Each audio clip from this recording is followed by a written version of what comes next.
Sanyab di saga enyu matu morka kotu mandalota maltu pasarka. Tokko taatee dhalatte lakkuu maaliif hin taatu kan ofiisaaf dhiisee ummata isaaf jiraatu.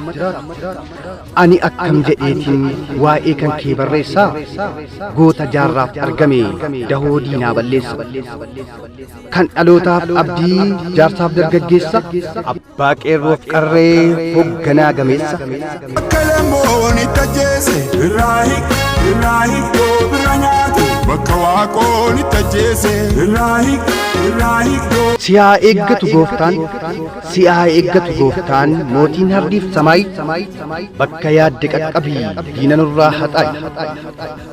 Si tiksee si deeggaree si waliif haa jiraatu bakka ati geessirraa diinni haa godaantu. Mootii ummata isaatiif halkaniif guyyaa kaatu ajajaa raayyaa biyyaa diinni sirraa haa fagaatu.